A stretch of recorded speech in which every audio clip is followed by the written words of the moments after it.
할렐루야. 하나님께서 이렇게 귀한 자녀들 주신 거 얼마나 감사한 일인지 모릅니다. 교회 와서 보면 하나님의 가족이구나 하는 걸 얼마나 느끼는 것이 얼마나 감사한 일입니까? 이렇게 정말 천국 가면 매일 파티하고 주님과 함께 살 생각하면 저절로 힘이 나는 것 같습니다. 어느 남편이 책을 읽었는데요.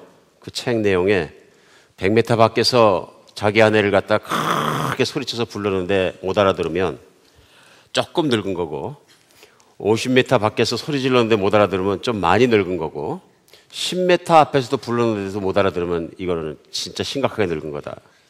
그래서 이 방법으로 한번 아내가 얼마나 늙었는지, 남편이 얼마나 늙었는지 한번 시험해 볼 수 있다. 그래서 남편이 일을 하고 들어오다가 집 100m 밖에서 큰 소리로 불렀습니다. 여보, 오늘 저녁 메뉴가 뭐야? 대답이 없어요.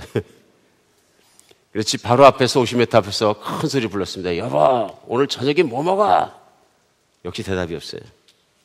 그래서 집 안에 들어서 갖고 바로 앞에 가서 10m 앞에서 불렀습니다. 여보, 오늘 저녁 메뉴가 뭐냐니까? 그러니까 아내가 역시 아무 말도 없어요. 이 남편이 너무 슬픈 마음이 들었습니다. 무지하게 많이 늙었구나. 그래, 쿠킹하고 있는 아내한테 가서 어깨를 갖다 감싸면서 속삭이는 목소리로 물어봤습니다. 여보, 오늘 저녁 메뉴가 뭐야?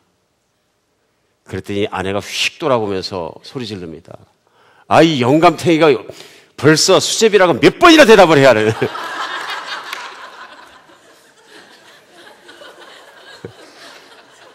참 불쌍한 남편들이요.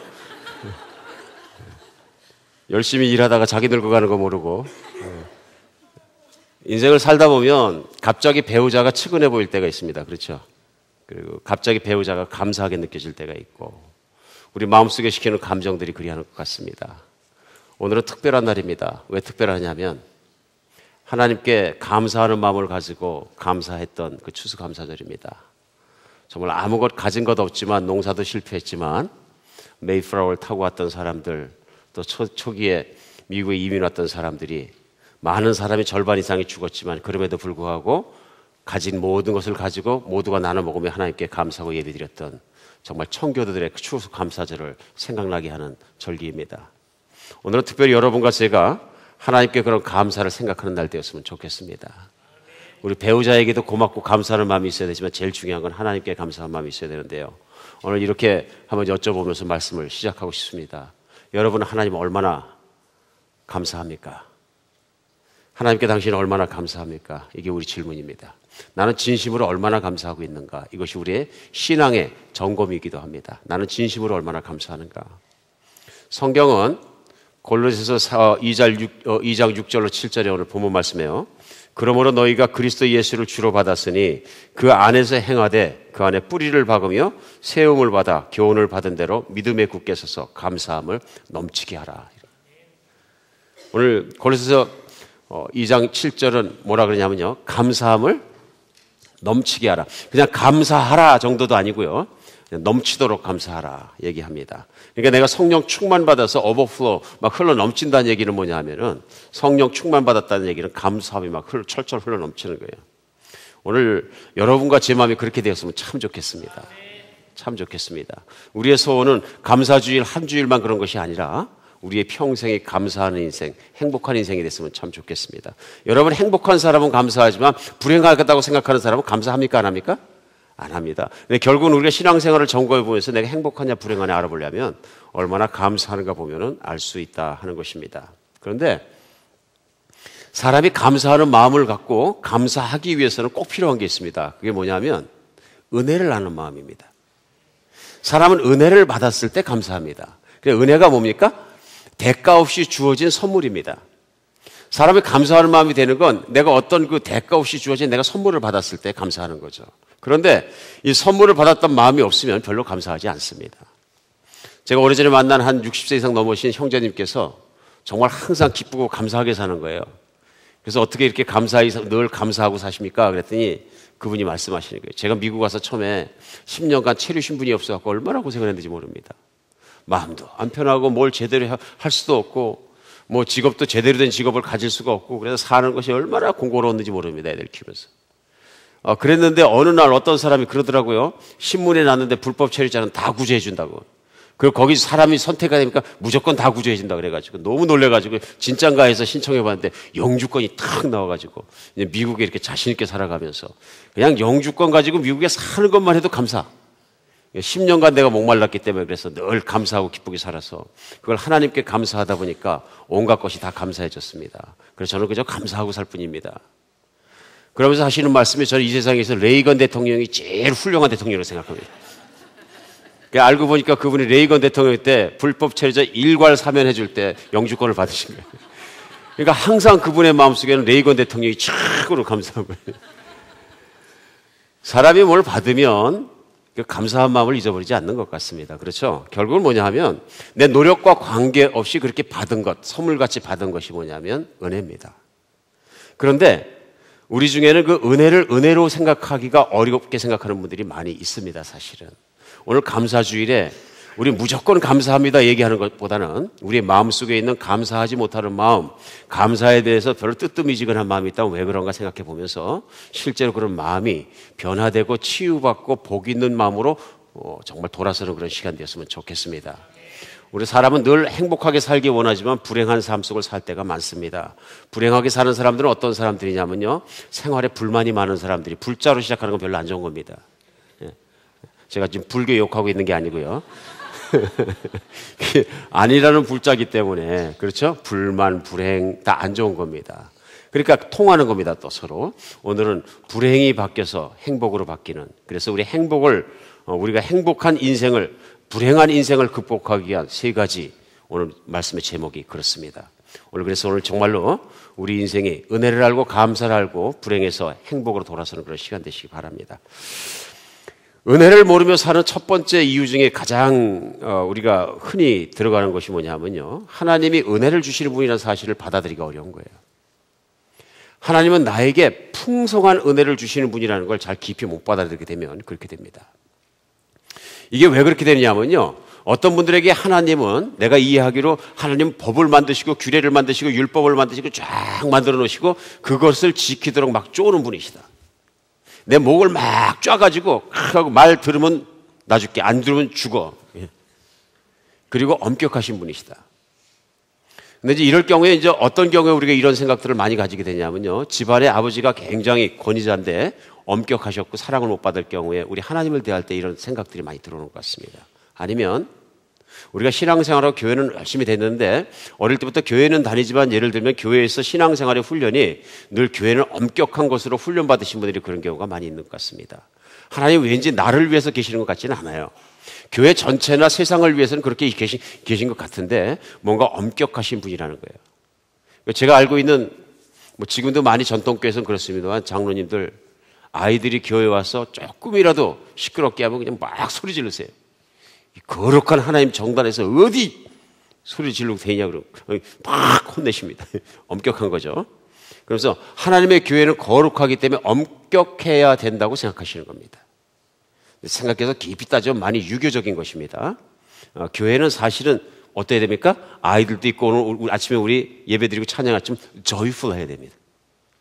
joyful 해야 됩니다. 왜냐하면 하나님의 기쁨 가운데 찬양할 수 있어야 되는데 그분들의 생각에는 엄격한 것이 거룩이라고 생각하니까 그렇게 막 다스리시는 겁니다. 자, 그런 환경 내에서 신앙생활을 하거나 가족생활을 하거나 계속 하시다 보면 성경 안에 하나님을 배우고 하면서도 자꾸 힘들어집니다. 예수님을 안 믿는 분도 교회에 오면은 자꾸 성경에 보니까 하라 하지 마라가 많고 율법이 있고 막 그러니까 답답하게 느껴지는 분도 있고, 신앙생활을 계속 하시던 분들 중에서도 하나님을 은혜로이 받아들이기 어려운 분들이 참 많습니다. 무슨가 올가매어지는 것 같은 생각을 가질 수 있다. 그런데 성경에서는 로마서 8장 31절에 뭐라고 말씀하시냐면요, 그런즉 이 일에 대해 무슨 말을 하리요? 만일 하나님이 우리를 위하시면 누가 대적하리요? 이렇게 얘기하십니다. 하나님이 나를 위하시면, 그 아들 예수를 죽게 하시기까지 나를 사랑하시면 이 세상에서 나를 대적할 사람이 누구냐 얘기합니다. 누가 위하시면? 하나님이 나를 위하시면. 근데 그런 생각을 갖고 계신 분들은 무슨 문제가 있냐면요, 하나님이 나를 위하신다는 걸 받아들이기가 어려워지시는 거예요. 이랬을 경우에는 하나님이 나를 개인적으로 그렇게 위하시나 하는 것이 늘 마음속에서 이렇게 의심스러워지시고 잘 안 받아들여집니다. 그러면은 은혜 받기가 굉장히 어렵습니다. 뿐만 아니라 억지로는 할 수 있을지 모르지만 진심으로 우러나서 하나님께 감사드리는 것이 장애를 받고 어렵게 되는 것이죠. 근데 성경에 나타나는 하나님은 그런 분이 아니십니다. 엄격하신기만 한 건 아니고 하나님께서는 우리에게 조건이 없는 끝없는 사랑을 주십니다. 제가 여기서 조건이 없다는 얘기는 내가 잘하건 못하건 하나님은 나를 사랑하신다는 거예요. 하나님 나를 왜 사랑하시냐면 내가 하나님의 자녀이기 때문에 사랑하신다. 그래 맥스 루케이르라는 목사님은 아주 아름답게 이걸 표현하셨어요. 뭐라고 그러시냐면 하나님은 당신을 위하십니다. 그분은 달력에 당신의 생일에 동그라미 표를 하고 만일 그분이 차를 운전하신다면 그분의 차에 범퍼 스티커에는 당신의 이름을 붙이고 다닐 겁니다. 만일 천국에 나무가 있다면 그 나무에 당신의 이름을 조각해 넣으셨을 겁니다. 참 우리 언어로 얘기한 거죠. 그러니까 하나님이 얼마나 사랑하시냐 하는 것을 잘 표현했다고 생각합니다. 제가 늘 걷는 동네 앞에 있는 파크에도 트레일에 보면 나무들이 우거져 있는데요. 그 나무 중에서 꼭 보면 킹트리가 있습니다. 여러분들 파크에 가면 찾아보시기 바랍니다. 전 늘 파크에 가면 어떤 나무가 꼭 왕나무가 하나 있습니다. 킹트리가 있는데 주변에 있는 나무를 다스립니다. 몇 아름드리 나무가 있는데 다른 나무의 그 그늘을 가리는 게 70배, 80배는 되는 것 같아요. 그런 나무가 딱 팍 중간에 자리 잡고 있는데 제가 그 나무를 좋아해서 항상 그 길로 지나갑니다. 그리고 쳐다보고 지나가는데요. 근데 그 나무에 보면 뭐 그냥 그 밑에 보면 이름이 잔뜩 써져 있어요. 예. 수수한 내가 너를 사랑한다. We'll love each other forever. 올해도 팠어요. 하트도 그려놓고 막 탁탁 짚어놨어요. 자연을 훼손한다 그러기에 앞서서 그들 보면 그들의 마음이 거기다 표현된 거죠. 나무에다 그들의 사랑을 칼빙해놓은 거죠. 칼로 파는 거죠. 오늘 맥스 루케이더 목사님의 말씀은 그런 얘기입니다. 하나님이 하늘나라에 있는 나무에다 당신의 이름을 칼로 팔 정도로 당신 사랑한다. 근데 그보다 더한 사랑을 하셨죠. 가슴을 찢는 사랑을 하셨습니다. 그 사랑이 뭐냐 하면 그리스도 예수 그 아들의 십자가 못 박히기까지 나를 사랑하는 가슴을 찢어서 심정을 열어 보여주시는 그런 사랑을 하신 분이십니다. 그분은 지금도 현재 진행형으로 나를 사랑하고 계시는 겁니다. 그래서 이사야서 30장 18절에는 그런 하나님을 어떻게 이렇게 표현합니다. 그러나 여호와께서 기다리시나니 이는 너희에게 은혜를 베풀려 하시며 일어나시리니 이는 너희에게 긍휼히 여기려 하심이라. 하나님이 기다리시는데 얼마나 기다리시냐면요. 서서 기다리시면서. 왜냐하면요. 은혜를 베푸시기 위해서 기다린다고 말씀하십니다. 예, 실제로 스데반은 순교를 당할 때 환상 중에 예수 그리스도를 보았는데 뭐라 그래요? 그리스도께서 보좌에서 일어서신 것을 본다. 이 중요한 표현입니다. 성경의 표현인데요. 하나님이 우리를 기다릴 때 그냥 앉아서 여유 있게 기다리지 못하고 우리를 볼 때는 일어서 가지고 초조한 마음에 이렇게 기다리실 정도로 나를 사랑하신다는 걸 믿으셔야 되는 겁니다. 오늘 우리에게 가장 중요한 건 뭐냐면요. 하나님을 아는 것입니다. 근데 만약에 우리가 우리 생각 속에 하나님에 대한 잘못된 지식을 가지고 있게 되면 하나님의 은혜를 모르게 됩니다. 그리고 성경을 통해서 하나님의 이런 바른 지식을 가지게 될 때마다 하나님의 은혜를 바르게 반응할 수 있는 우리가 될 줄 믿습니다. 두 번째, 하나님의 은혜에 대해서 이렇게 타치받기가 힘든 경우가 있습니다. 이게 뭐냐 하면은 나는 은혜 받을 자격이 있다고 생각할 때 그런 것 같습니다. 뭐 그렇게 크게 나쁜 거냐 생각할 수도 있지만은 그게 우리 은혜 받는 것을 어렵게 합니다. 그래 마음이 드라이합니다. 쉽게 생각하면 어떤 분은 보니까 찬양하는데 눈물을 흘리고 막 감사하고 막 그러는데 와 나는 왜 그런 마음이 없는가? 나는 마음이 왜 신앙생활이 시큰둥한가? 그런 분 중에 이런 경우가 많이 있습니다. 이게 무슨 얘기냐 하면요. 예수 믿기 전에도 사람들이 어떻게 생각하냐면 나는 지옥 갈 만한 일 안 했다 이렇게 생각하는 분이 많이 계십니다. 제가 언젠가 플로리다에 있는 마이애미에 가서 그 커뮤니티 칼리지가 몇만 명 학생들이 나와서 커뮤니티 칼리지 가서 길에다가 우리 팀원들하고 테이블을 깔아놓고 큰 배너를 걸어놨어요. 우리는 당신의 미래에 대해서 예언할 수 있습니다. 궁금하면 오십시오. 학생들이 호기심 삼아서 막 오는 거예요. 진짜로 미래를 맞힐 수 있습니까? 얍. 당신들은 누굽니까? 그러는 거예요. 우린 크리스천입니다. 신실한 크리스천. 크리스천도 이런 거 합니까? 이건 점 보는 거 아닙니까? 하는 식으로 얘기하는 거예요. 우리는 그런 점은 안 봅니다. 분명히 당신의 미래를 예언해 주겠습니다. 오케이. 그럼 내 미래가 뭡니까? 하고 물어보는 거예요. 그럼 제가 물어봐요. 당신 오늘 죽으면 천당 갈까요? 지옥 갈까요? 당신 아십니까? 그럼 안다 그래요. 어디 갑니까? 그럼 천당 갑니다. 그래요. 그럼 두 번째 질문 물어다. 그럼 왜 천당 간다고 생각하십니까? 그럼 Because I'm not too bad. 나 뭐 잘못한 게 크게 없는 거. 그러니까 그럼 얼마나 나쁘지 않다. 그러니까 나는 에버리지 사람들을 보면 반 이상은 중상은 되는 것 같습니다. 그 얘기예요. 그리고 감옥 갈 일 한 거 없고. 그러나 천국 간다. 80, 90%가 그렇게 얘기합니다. 놀랍게도. 그 얘기가 다 끝나고 나면 이제 그럼 우리가 보는 당신의 미래를 얘기하겠습니다. 당신은 미래의 지옥 가십니다. 굉장히 놀랍니다. 이 막 모욕당한 느낌도 들고 놀랍니다. 우리는 진실만을 얘기하는데 우리 얘기가 아니라 성경을 통해서 성경의 가치대로 말씀드리면 당신의 미래 위치는 지옥입니다. 천국은, 천당은 착한 일 한 사람이 가는 곳이 아니고 사람이 착한 일에선 도저히 가능성이 없기 때문에 하나님을 믿는 사람, 예수 그리스도를, 그 십자가의 죽음을 믿는 사람만 갑니다. 당신이 그것을 죄인이란 걸 깨닫지 못하면 예수를 믿을 수가 없고, 예수를 믿지 않으면 당신은 결국 천당을 갈 수가 없습니다. 이것이 우리가 믿는 하나님이 주신 성경을 통한 분명한 메시지이고 당신의 미래입니다. 그 얘기를 해줍니다. 그렇죠? 왜 그러냐면은 아직 예수를 안 믿는 분들에게는 내가 의인의식, 나는 의롭다, 괜찮다 하는 생각을 가지고 있으면 예수를 못 믿습니다.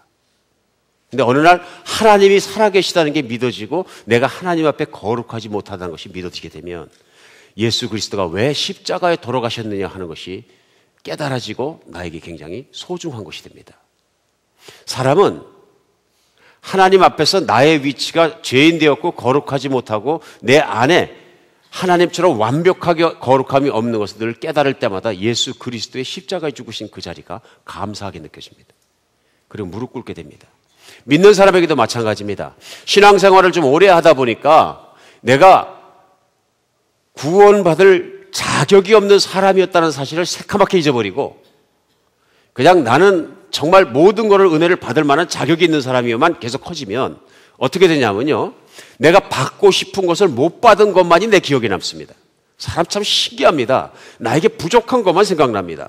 그러다 보니까 어떻게 되냐면요, 내가 부족하게 못 받았다고 생각하는 그것 때문에 하나님과 자꾸 멀어지니까 마음이 냉랭해지는 겁니다. 우리가 은혜를 깨닫지 못하는 이유는 뭐냐면요, 내가 얼마나 하나님을 따르기엔 부족한 인간인가를 깨닫고 매일매일 십자가 앞에 들어가는 사람에게는 은혜가 넘칩니다. 근데 그게 되지 않으니까 하나님께 멀어지는 겁니다. 그래서 인간이 불행해지는 이유는 한 가지입니다. 우리 마음속에 하나님이 많이 필요 없다고 생각하거나 하나님에 대해서 삐졌을 때 그땐 불행해집니다. 아담과 이브 얘기를 잠깐 하겠습니다. 아담과 이브가 그 낙원에 살아갈 때 그 낙원이 어떤 곳이었냐면요, 제가 설명을 해드리죠. 여러분은 평생에 여러분 이름으로 가지고 있는 등기 권리증이 있는 땅이 몇 평쯤 되십니까? 우리 교회에서 제일 많다 그래서 한 30에이커 있다 그래. 그럼 아담과 이브는 몇 평 가지고 있을 것 같아요? 다 자기 겁니다. 땅도 자기 거고 나무도 자기 거고 동물도 자기 거고 다 자기, 하나님이 가지라 그러셨어요.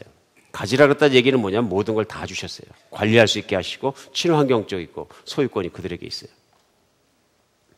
근데 그 중에 딱 한 개만 안 주셨어요. 나무 한 그루를 안 주셨는데 선악과를 나무를 안 주셨어요. 평상시에 문제가 없었는데 그게 문제가 되기 시작했어요. 가시처럼. 주려면 다 주시지 이 선악과 나무는 왜 안 주셨냐 하니까 선악과만 생각나는 거예요. 다른 과일 있는 수백 수천 종의 나무나 좋은 것들은 다 생각이 안 나고 그거 하나만 생각나는 거예요. 그게 불만의 씨앗입니다. 아담과 이브는 그 불만에 걸려서 하나님께 불평하고 하나님을 돌아서고 하나님을 떠난 거예요. 마찬가지입니다. 광야를 살았던 이스라엘 백성도 보면 출애굽기에 보면 그들이 나와서 첫 번째 한 게 뭐냐면요, 불평부터 시작합니다. 하나님이 10가지 기적을 통해서 종살이하고 권리도 없고 시민권도 없고 아무것도 없고 땅도 없고 정말로 노예로 살아가던 자기들을 그 놀라운 일을 통해 홍해를 통해서 끄집어내 주신 것은 생각지 않고요, 곧바로 시작하는 게 뭐냐면 나 목말라, 나 배고파, 막바로 불평을 시작하다 불평하다가 40년 만에 광야에 엎드려서 다 죽었습니다. 불행한 인생입니다. 불행한 인생입니다. 우리 인생이 불행해지는 이유는 왜 그러냐면 이제 우리가 분명히 알 수 있습니다. 하나님께 감사하는 마음이 없어요. 감사한 마음이 없는 것은 왜 그러냐면요, 은혜가 없기 때문에 그렇습니다. 은혜가 없는 이유는요, 우리가 교만해졌거나 나는 꽤 의인이라고 생각하거나 하나님을 잘 모르기 때문에 그렇습니다. 오늘은 우리가 이런 인생이 있다면 이런 인생을 갖다가 바꾸는 날이 됐으면 정말 좋겠습니다. 그럼 내 인생이 하나님 앞에 행복하지 못하고 불행한 인생을 살아갈 때 어떻게 하면 이것이 바뀔 수 있을까요? 오늘 본문 내용 속에서 생각합니다. 제일 먼저 우리 시각이 달라져야 합니다. 시각이, 믿음의 눈이 열려야 합니다. 사람은 자기 내면에 있는 시각, 믿음의 눈대로, 믿는 대로 다 봅니다. 그래서 믿음의 눈이 안 열리게 되면은 우리가 안 열린 채로 육신의 눈으로 보는 겁니다. 오늘 본문에 보면은 골로새 2장 6절에 말씀하실 때 그러므로 너희가 그리스도 예수를 주로 받았으니 그 안에서 행하라 얘기합니다. 너희가 예수 그리스도를 주로 받았다. 이 얘기는 뭐냐면요. 우리 인생의 가장 큰 변화가 언제 일어나냐면은 하나님을 만날 때 일어납니다. 그렇죠? 살아계신 하나님을 만나는데 우리가 모두가 어떻게 만나느냐 하면요. 예수 그리스도께서 십자가에 못 박혀서 죽은 것이 나를 위해 죽었다는 정말로 그 십자가의 현장 앞에서 만나는 거죠. 그래서 내가 예수를 믿는 사람이 됐다는 것은 내 과거에 하나님 앞에서 정말 의롭지 못하게 살았기 때문에 나 자신을 내려놓고 십자가에 못 박는 순간이 있다는 얘기예요. 그럼 하나님 앞에 살아계신 하나님 앞에 내가 정말 하나님 앞에 죽을 죄인입니다 했을 때 예수님의 죽음을 내 죽음으로 받아들이고 십자가에 같이 못 박혀서 그리고 내가 믿는 사람으로 다시 태어나는 과정을 뭐라고 표현하냐면 내가 예수 그리스도를 주로 받았다. 오늘 본문으로 표현해요. 주로 받았다는 얘기는 뭐냐면 내가 예수님을 믿는 순간부터 어떻게 됐어요? 주인이 내가 아니고 예수님이 되지. 그러니까 영어로 Lordship. 우리가 주여 주여 할 때마다 중요한 건 뭐냐면요. 주여 나에게 무엇을 주시옵소서 할 때도 그게 적용이 되지만 너무 많은 게 주여 주시옵소서에는 적용이 되는데 주여 나는 주님의 것입니다. 거기에는 잘 적용이 안 될 때가 많아요. 내가 주로 받았다는 얘기는 뭐냐면 더 이상 내 자신이 주인이 아니라는 얘기예요. 그 얘기는 뭐냐면 내 이전까지는 내 마음대로 살았지만 이제부터 예수님께서 시키는 대로 살겠다는 얘기입니다. 그렇기 때문에 그 얘기는 뭐냐면은 내가 이제는 세상을 볼 때 내 마음대로 세상을 보는 대로 판단하지 않고 예수님이 보시는 대로 제가 보고 예수님이 느끼신 대로 느끼고 예수님이 결정하신 대로 제가 따라가겠습니다 하는 고백이 뭐냐면 롤십이에요. 이게 신앙이에요. 그러니까 예수를 믿는 순간 이것이 달라진 게 뭐냐면 믿음의 눈이 떠져서 예수님께서는 어떻게 보실까 이렇게 보는 거죠. 그렇죠? 그래서 세상을 보는 시각과 나 자신을 보는 시각과 모든 시각이 예수님을 통해서 보는 시각으로 바뀌어야 된다 그런 얘기입니다. 그래서 영어로 얘기하는 그 perspective, 우리의 관점이 달라져야 합니다. 우리가 똑같은 일을 겪더라도 관점을 어떤 관점에서 보느냐에 따라서 완전히 달라집니다. 어떤 사람은 똑같은 일을 겪으면서 하나님께 감사하고 어떤 사람은 똑같은 일을 겪으면서요 불평투성입니다. 그건 왜냐하면 우리 내면에 있는 관점이 다르기 때문에 그래요. 성경 구약 성경에 보면은 몇 장 안 됩니다. 1장에서 3장까지밖에 안 나오니까 하박국이라는 선지자가 나옵니다. 그래 어떤 분들이 농담해서 호박국 그러시는데 기억하기 쉽죠. 근데 이 하박국이라는 선지자가 굉장히 독특한 선지자입니다. 뭐냐면 우리가 평상시에도 신앙생활에서 늘 큰 퀘스천 마크를 갖고 있는 게 하나 있어요. 그걸 하박국 선지자가 물어봅니다. 하나님께. 불평불만이 쌓인 거예요. 선지자 생활하면서 하나님께 내가 얼마나 기도를 했습니까? 의로운 세상을 만들어 달라고. 근데 하나님 의롭기는커녕 하나님의 능력의 오른팔이 날아서 잘못한 악인들과 죄인들을 막 때려가지고 다 부숴버리시고 의인들을 올려주신 게 아니고 세상을 내가 보니까 엉망진창입니다. 하나님 따라서 의롭게 살려고 그러는 자는 아픈 자와 쓰러지는 자와 착취당하는 자가 있고 착취하고 나쁜 짓만 하는 악인들은 막 더 잘 살고 이게 어떻게 된 일입니까? 오늘날 우리도 비슷한 질문 많이 합니다. 왜 우리 옆집에 있는 사람 예수도 안 믿는데 진짜 부자고 잘 살아요? 내가 보니까 예수 믿는 사람 하나도 잘못 살고 그런 질문을 하는 분들이 가끔 계세요. 똑같은 질문입니다. 세상에 왜 이렇게 악이 관영한데 하나님의 그 능력을 안 드러내십니까? 저들을 쳐주시옵소서 막 그러고 화가 난 거예요. 불평불만이 있는 거예요. 세상이 행복한 것이 아닌 거예요. 불행한 사람인 거예요. 1장부터 계속 그런 태도로 나오는데 1장, 2장, 3장 그 하박국의 맨 끝에 가면요. 태도가 달라집니다. 갑자기. 그리고 우리가 많은 분이 아는 것처럼 하박국 3장 17절로 18절 마지막 부분에 가면 그가 이런 고백을 합니다. 비록 무화과 나무가 무성하지 못하며 포도나무에 열매가 없으며 감람나무에 소출이 없으며 우리의 양이 없으며 외양간에 소가 없을지라도 나는 여호와로 말미암아 즐거워하며 나의 구원의 하나님으로 말미암아 기뻐하리로다. 아멘 하신 분은 복 있습니다. 이 말씀을 곰곰이 생각해 보세요. 무화과 나무가 무성치 못하고 포도나무가 열매 없고 감람나무 소출이 없고 양이 없고 소가 없어요. 이게 무슨 얘기냐면 과거에는 과수원을 하지 않으면 목축업을 하지 않으면 농사를 짓는 거예요. 그렇죠? 그런데 사업이 망했다는 얘기예요. 결실기에 폭풍이 와가지고서 다 떨어져 버렸든지 썩어 버렸든지 1년간 먹고 살 것이 없다 그런 얘기예요. 창고가 텅텅 폈다. 요즘식으로 얘기하면은 비즈니스가 안 되더니 아예 안 돼가지고서는 비즈니스가 완전히 문 닫아버리고 그래 돈도 못 돼갖고서는 살던 집에서는 쫓겨나고 나 아파트에서 가족만 쳐다보고 있는 신세다 이런 얘기예요. 이거 불평불만 해야 될 때입니까? 감사해야 될 때입니까? 과연 우리가 그런 상황에서 어떻게 할 것이냐? 하나님, 나 예수님 잘 믿고 11조도 드리고 열심히 살았는데 왜 이렇습니까? What happened? 불평하기 쉬운 거죠. 이스라엘 백성들이 광야에서 그렇게 사는 거죠. 이제 그래서 나의 인생은 왜 이렇게 불행합니까? 이렇게 된 건데. 근데 하박국 선지자가 1장, 2장에서 계속 그렇게 생각하고 그렇게 얘기했는데 3장 끝부분에서 바뀐 게 뭐냐면 없을지라도 그럴지라도 나는 여호와로 말미암아 즐거워하며 나의 구원의 하나님으로 말미암아 기뻐하리로다. 태도가 바뀐 거예요. 태도가 바뀐 이유가 뭐예요? 나는 하나님으로 말미암아 기뻐하겠다. 구원의 하나님으로 말미암아.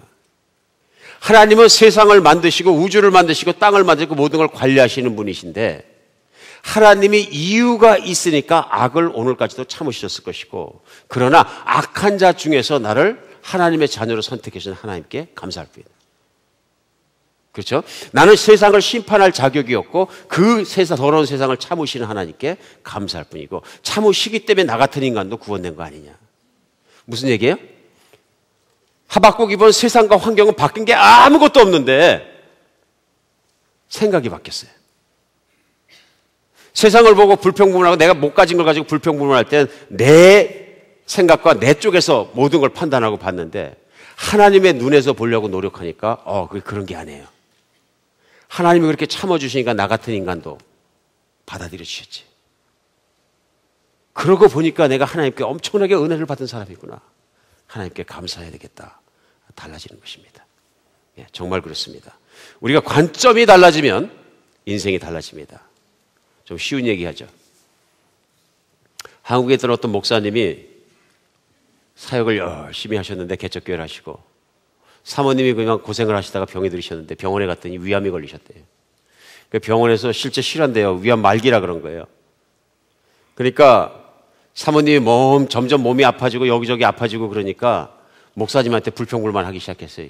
당신이 뭐 목회한다고 나올 때부터 하지 말자 그러니까 하자 그래 가서 따라 나왔더니 개척교회 한다고 돈도 한 번도 안 갖다 주고 생고생을 시키더니 성도들은 또 얼마나 속을 쓰겠지. 스트레스 안 받고 산 날이 하루도 없고 그렇게 스트레스를 받았는데 위가 되겠냐. 이게 위암이 안 걸리는 게 이상하지. 내가 당신 잘못 만나서 이렇게 됐다 막 불평하시는 거예요. 우리 보통 그렇죠. 힘든 일 당하면 원망하죠. 불평하고. 참 목사님도 할 말이 없는 거예요. 이제는 아내는 죽을 병에 걸렸고 근데 어느 신학대학에 갔다가 그 신학교 교수님하고 만져서 얘기를 하다가 그 얘기를 했더니 그 교수님이 이렇게 들으시더니 그 사모님한테 노트하고 볼펜을 좀 사다 드리십시오. 그게 왜요? 그랬더니 그 자꾸 원망하고 불평할 일이 생길 때마다 갖다 감사할 거 하나씩만 찾아서 적어보라 그러세요. 그러면 하나님께서 바꿔주실 줄 압니까? 그래서 들어오는 길에 노트하고 볼펜을 사가지고 사모님 드렸대. 그때 한동안 안 쓰더래. 한참 지낸데 보니까 하나둘 쓰기 시작하시더래. 그러더니 감사할 거를 찾기 시작해 자꾸 나오니까 노트 빽빽하게 쓰고 매일 열심히 감사할 거 쓰시더래. 그렇게 시간이 지나가는데 하나님께 감사해서 다시 기도하기 시작하고 감사해서 새벽기도 나가기 시작하고 감사한 마음을 들었으니까 목사님을 향해서 불평불만한 게 싹 없어지더니 몸이 낫기 시작하더래. 싫어합니다. 목사님이 그거 하려고 거짓말 하겠어요? 한다는 얘기네. 안 합니다. 자기 사모님의 병을 놓고 거짓말 하겠어요? 나중에는 진짜로 감사하고 덜 아플 때마다 감사하다 보니까 몸이 완전히 낫다. 감사한 일이죠. 불행해서 행복으로 돌아가는 거예요. 이분들에게 바뀐 건 환경이 바뀐 건 아무것도 없어요. 하나님은 진짜 살아 역사하신 줄 믿으시기 바랍니다. 왜냐하면 감사는 하나님의 살아계신 것과 하나님의 성품과 하나님의 은혜를 주시는 것을 내가 믿는 신앙의 고백이거든요. 하나님이 가장 기뻐하시는 거거든요. 그러다 보니까 하나님과 소통되니까 몸도 고쳐지고 환경도 바뀌고 하는 것이죠. 저는 감사하는 사람이 굶어 죽는 사람 절대로 없다고 생각합니다. 정말입니다, 여러분. 감사하는 인생을 살아보십시오. 절대로 굶어 죽지 않습니다. 그리고 하나님이 돌보십니다. 우리가 불평한다는 것, 불만을 가지고 있는 걸 하나님을 향해서 정말 비판하고 하는 것은 뭐냐면요, 내 안에 있는 자기의가, 우리의 관점이, 육신적인 관점이 살아남아 있어서 그렇습니다. 오직 십자가에서 나를 위해 죽으신 예수 그리스도를 생각하면서 이제 관점이 확 바뀌어버려서 잠깐 있다가 없어질 세상보다는 영원히 나를 기다리시며 서서 기다리시는 나의 주님 예수님이 계신 천국을 더 사모하는 여러분과 제가 됐으면 좋겠습니다. 천국에 내 집이 있다는 걸 믿는 관점에서 세상을 보면 세상에서 그렇게 허덕거리지 않습니다. 세상에서 요만큼 안 일어났다고 그것 때문에 하나님께 그냥 막 불평불만하고 막 떼깡 쓰고 그러지 않습니다. 그렇지 않겠습니까? 오늘 추수감사절에 우리의 관점이 예수 그리스도의 사랑을 깨닫고 돌아서는 시간 되었으면 좋겠습니다. 두 번째는 뭐냐면요, 마음을 잘 지켜야 합니다.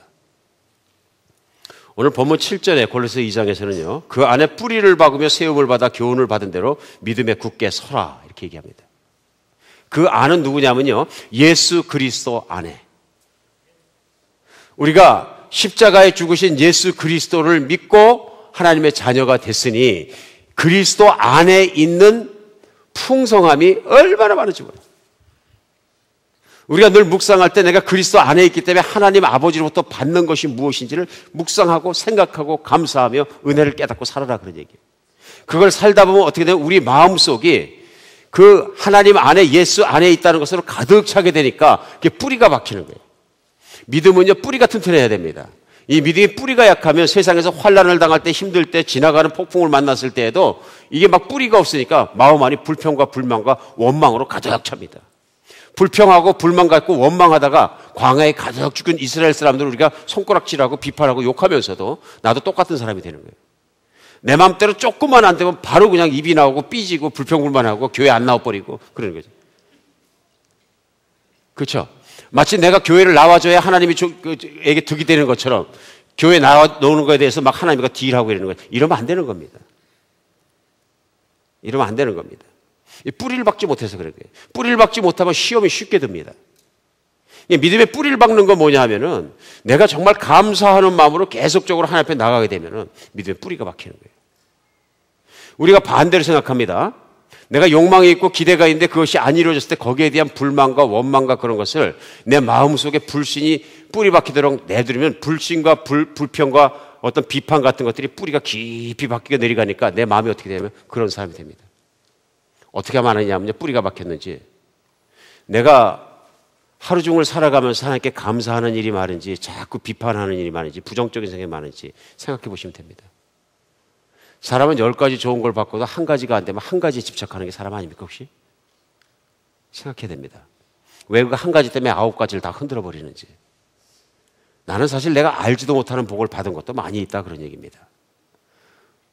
그러지 않기 위해서 내 안에 있는 모든 잘못된 것들, 불평과 불만과 더러운 것들이 빠져나가는 길은 뭐냐면요, 하나님의 선하심과 하나님의 은자하심과 나를 향한 사랑을 깨닫고 그 말씀을 내 안을 채우면 감사와 은혜가 뿌리를 박는 겁니다.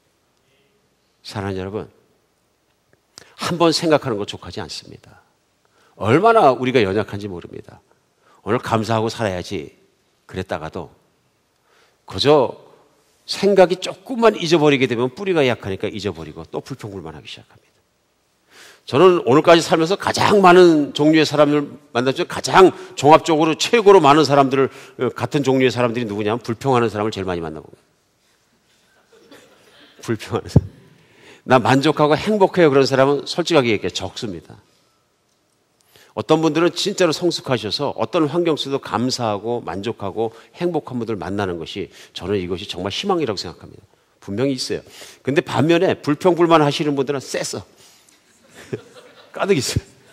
비판하고 불평하고 불만을 가지고 있고 이거 돌아서지 않으면 절대로 우리 인생은 행복한 인생 안 됩니다. 왜냐하면 환경은 바뀌지 않습니다. 바뀐다 하더라도 100% 나를 채워줄 환경은 없습니다. 그렇죠? 어디 가도 나를 슬프게 하거나 힘들게 하는 사람이 있기 마련이고요. 그렇기 때문에 중요한 건 그리스도 안에 있는 은혜가 뿌리밖에 해야지. 감사가 뿌리밖에 우리 마음을 다스려줘야 합니다. 세 번째는 뭐냐면요, 감사를 생활해야 됩니다. 7절에 보시면 다시 한번요. 그 안에 뿌리를 박으며 세움을 받아 교훈을 받은 대로 믿음에 굳게 서서 감사함을 넘치게 하라. 예수 안에서 뿌리를 받고 세움 받고 마음을 그렇게 지키면 우리의 감사함이 넘치게 되는데요. 이것을 습관화해야 합니다. 습관. 우리 인생이 왜 망합니까? 습관을 잘못 들여서 망하는 거예요. 이 새 기계하고 똑같습니다. 제가 쓰고 있는 컴퓨터 새 기계인데요. 제가 기를 잘 들여야 제 거가 되는 거지. 여기 바이러스가 들어오면 어떻게 돼요? 사자마자 滅. 맞습니까? 물건은 좋은데 바이러스 들어오면 정크가 되는 거예요. 사람이 똑같습니다. 몸도 그런 것 같습니다. 사람 몸이 망가지는 이유가 왜 그렇습니까? 건강이 나빠지고 잘못 먹고 나쁜 거 먹고 운동 안 하고 나쁜 생각하고 스트레스 받고 몸이 나빠져야 좋아져요? 당연히 나빠지죠. 맞습니까? 왜 그런 거예요? 습관이에요. 먹는 습관이 잘못 들고 운동 안 하는 습관들이고 게으른 습관 갖고 그러면 몸은 당연히 안 좋아지는 거죠. 앉아있는 자세만 봐도 그렇습니다. 자세만 봐도. 다리 꼬고 옆으로 앉아서 컴퓨터 한다고 이렇게 앉아있으면은, 뭐 이렇게 앉아있으면 나는 이렇게 하면서 먹고 이렇게 하면 편할지 모르지만 척추는 뭐라 그래요? 아, 나 죽겠다. 이렇게 생기니까 척추가 난 잘 모르겠어요. 우리 교회에 또 그 전공하신 분도 계시는데 눌리고 찝히고 신경이 다 지나가고 거기 혈관 지나가고 다 지나가는데 이렇게 생겼으니까 지속적으로 그렇게 되면 그게 눌리고 아파갖고 온몸이 다 아파지는 거죠. 모든 건강이 거기서 나빠진다고 저는 생각합니다. 제가 군대 가서 훈련 받는데 진짜로 힘들었던 게 뭐냐면은 이 직립자세로 있는 거예요. 책상에 앉고 밤새 등에 딱 못대게 하고서는 앞에 있는 테이블에 배꼽을 대라갖고 이렇게 딱 얼마나 힘들죠. 그러니까 그 얘기 뭐냐면 평상시에 얼마나 구부러졌으면 책상에 이렇게 앉아서 일하고 너무너무 힘든 거예요. 똑바로 딱 있는 게 바른 자세를 갖는 게. 자세만 발라도 몸은 건강해진다고 저는 믿습니다. 우리 자세만 똑바로 가질 수 있어도 하나님 만들어주신 대로. 이게 습관에서 옵니다. 내가 방치해놓은 나쁜 습관들이 우리 인생을 갖다 멍들게 만드는 거죠. 내가 방치해놓은 불평에 대한 습관, 뭐 비판에 대한 습관, 이런 습관들, 부정적인 사고에 대한 습관들을 방치해 놓으니까 자꾸 하니까 입도 그렇게 길들어 버리고 생각도 그렇게 길들어 가지고 그렇게 길들은 거예요. 그리고 흔히 얘기하잖아요. 사람이 생각이 달라지면 행동이 달라지고 행동이 달라지면 습관이 달라지고 습관이 달라지면 운명이 달라진다. 여러분 맞는 얘기예요. 나쁜 습관을 방치하게 되면 어떻게 되냐면요. 결국은 그것 때문에 내 인생이 달라집니다. 육신적인 것만 그런 것이 아니라 영적인 생활도 똑같습니다. 영적인 생활도 신앙생활에서 영적인 태도와 모든 것들을 어떻게 길들이고 습관을 들이고 셋업을 하느냐에 따라서 그래서 경건한 것은 거룩한 경건의 연습을 통해 되는 것입니다. 가만히 있으면 되는 게 아니고요. 요즘 우리가 한번 생각해 봐야 돼. 어떻게 보면은 영적인 소비주의 컨슈머리즘이 얼마나 강한지 몰라요. 영적으로 노력은 안 할 테니까 가만히 있으니까 안수라거나 팍 넘어지게 해서 성령 충만하게 해달라. 이게 조금 많아요. 저는 엄밀한 의미에서 아주 깊이 생각하면 이거는 정말로 그 소위 소비자주의라고 생각해요. 나는 가만히 있을 테니까 make me holy. 나를 좀 거룩하게 뭐 은사도 주시고 뭘 한번 만들어줘 봐 주세요. 그게 능력이지. 그래야지 당신이 대형 마켓, 대형 교회가 될 거 아닙니까? 이건 지독하게 세속적인 방법이에요. 생각이고요. 반대로 성경은 얘기합니다. 힘써 이루라. 힘써서 이루라는 얘기는 무슨 말이에요? 그렇게 하지 않으면 안 된다니, 힘쓰지 않으면 안 된다는 얘기예요. 그러면 우리가 감사하는 것 정말로 힘써야 될 일입니다. 항상 은혜를 생각하고 말씀을 생각하고 어떻게 하면 이렇게 될까요? 어떻게 하면 이렇게 될까요? 생각보다 쉽습니다. 매일 감사의 찬양을 하십시오. 감사해요. 깨닫지 못했었는데. 그런 찬양하다 보면 날 깨닫게 해주신 하나님께 감사하고 깨닫게 해준 사람께 감사하고 사랑을 깨닫게 해준 아내에게 감사하고 사랑을 깨닫게 해주신 남편에게 감사하고 그저 하나님의 속색인 줄 알았더니 자식 낳게 해주셔서 자식 때문에 세상 사는 행복을 깨닫게 해주신 하나님께 감사하고 감사할 거 천지거든요. 찬양하세요. 감사를 찬양하세요. 감사를 입에 달고 사세요. 감사를 노래하세요. 우리 12월 첫 주에 우리 최병자 사모님 오시는데 제가 그 노래 좋아한다 할 때 너무 좋아해요. 그래서 나 그 노래 가사, 그분이 작곡한 노래 중에서 가사 중에서 딱 한 소절 더 좋아하는 게 있다. 이게 뭐냐 그래서 장미꽃 주신 것 감사, 길가에 장미꽃 감사, 장미꽃 가시 감사.